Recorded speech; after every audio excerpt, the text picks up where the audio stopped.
Welcome back. When you think about the greatest commandment in the Bible, what usually comes to mind? Most people expect just one single answer, but Jesus' response was, well, a bit more complex, wasn't it?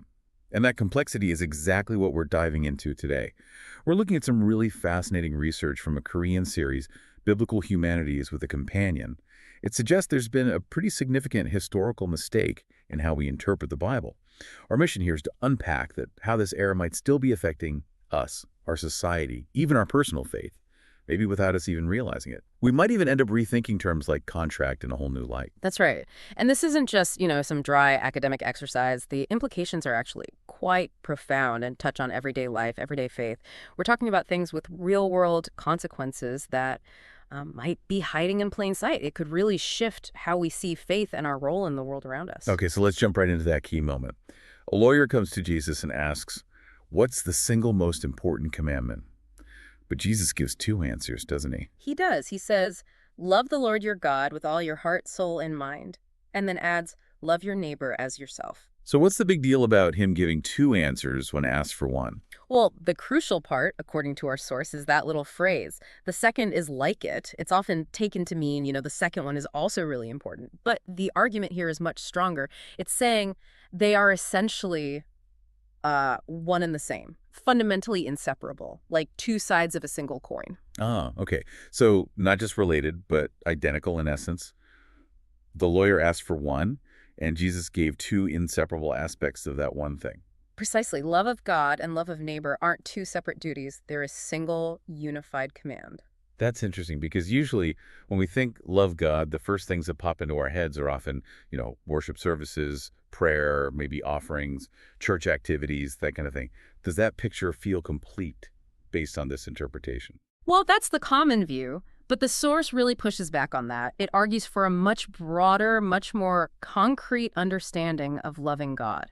It's not just about internal feelings or rituals. Think about the Ten Commandments. Take do not covet.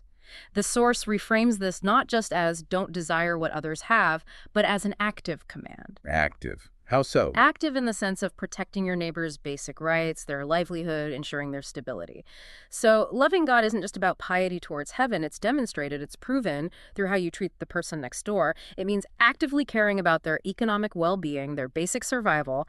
This, the source argues, is the real spirit of contract law in the Bible. Contract law spirit. Yeah. Okay, that term might throw some people off. It sounds a bit legalistic, maybe cold. Yeah, I get that. But it's not meant like modern corporate law or anything. Think of it less as statutes and more as a divinely inspired social operating system. It's a socio-economic framework designed to guarantee that everyone in the community can live with basic human dignity.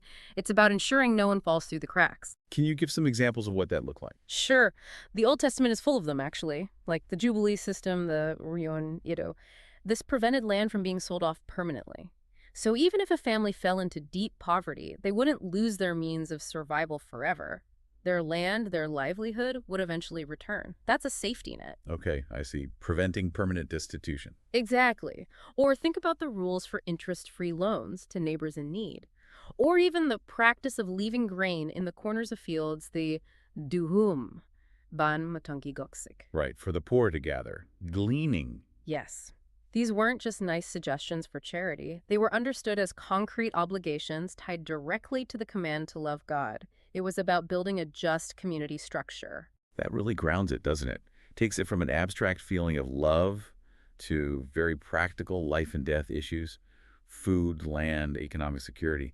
And thinking about it that way, it really seems to challenge that old dividing line between being God-centered, theocentric, and human-centered, anthropocentric. Is that the historical error you mentioned? That's precisely it. You've hit the nail on the head. That separation, that perceived opposition between the two, is identified as the core historical mistake. Traditionally, right, we've often seen them as competing values. Sometimes in religious circles, focusing too much on human concerns, anthropocentrism was even seen as, secular or maybe even anti-faith. Yeah, that definitely sounds familiar. That tension is often there. But this source makes a really powerful counterclaim. It says, true theocentrism, genuinely loving God, is paradoxically only fulfilled, only completed, through the concrete practice of anthropocentrism, actively loving your neighbor. It puts it starkly.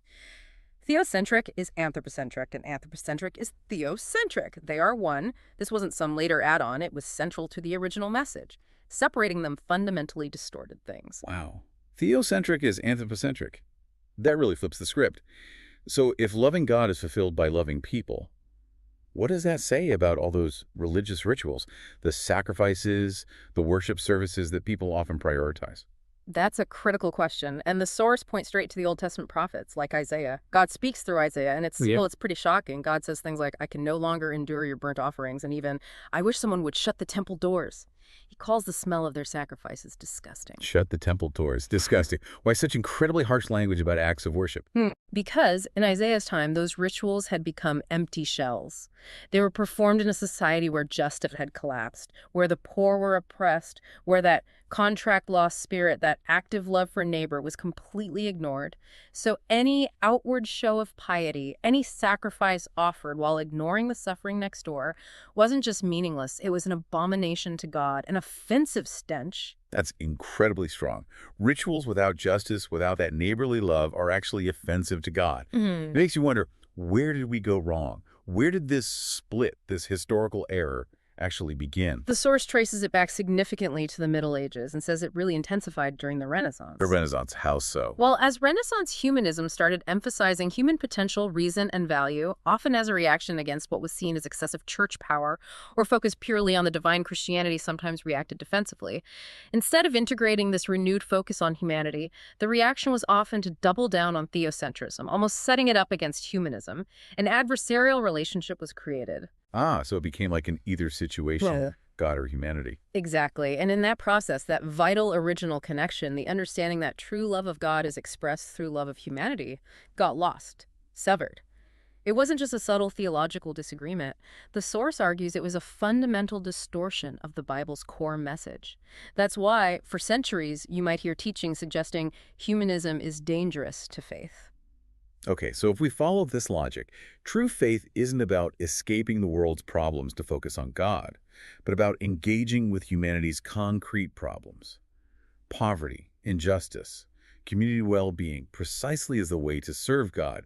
That feels revolutionary compared to a lot of common religious thinking. It is, and the source actually takes it a step further, connecting it back to the creation story itself.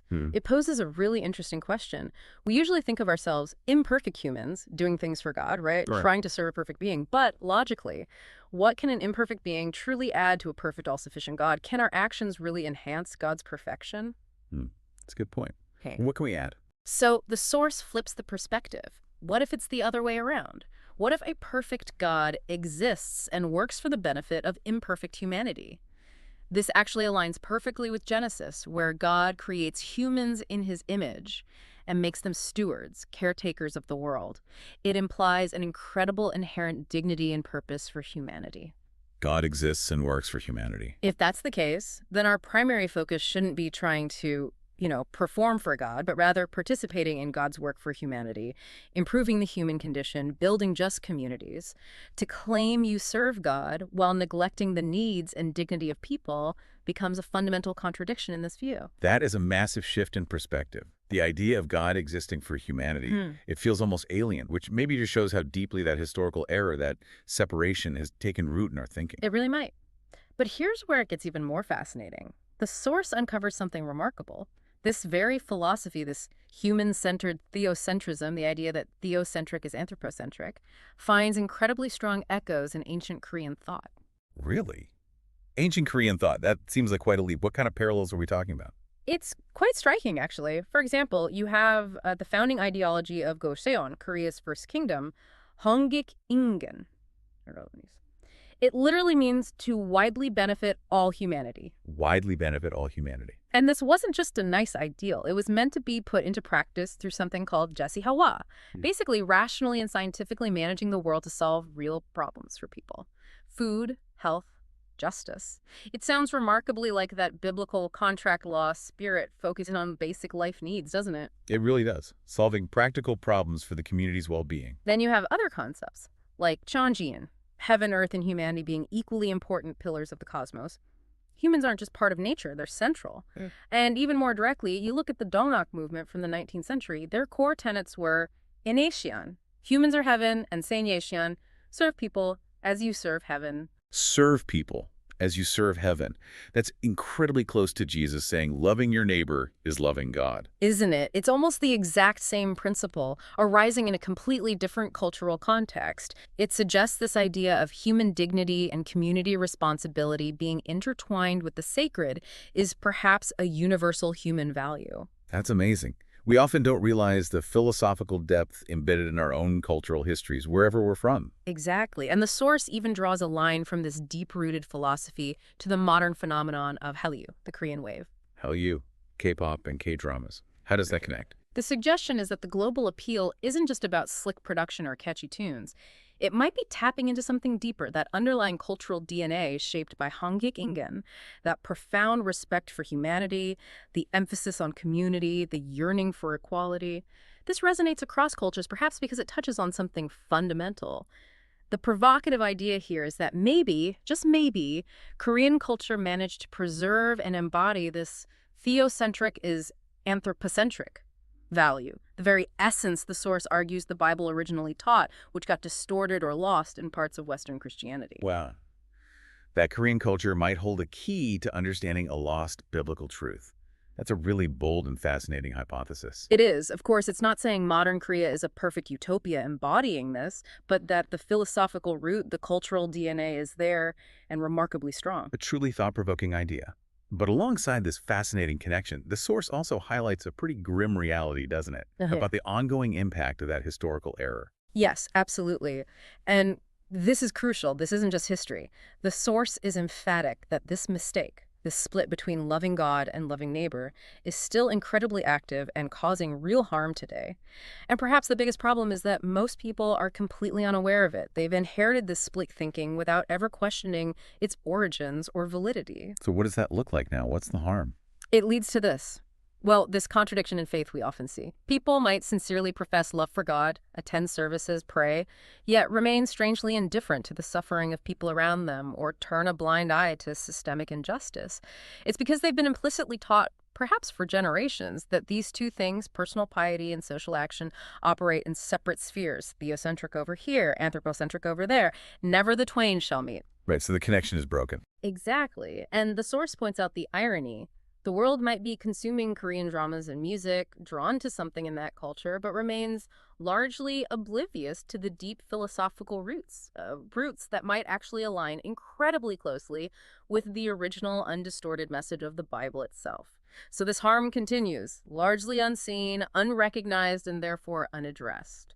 That's a really sobering perspective, an ancient error with very present-day consequences. Okay, so let's try to wrap this up.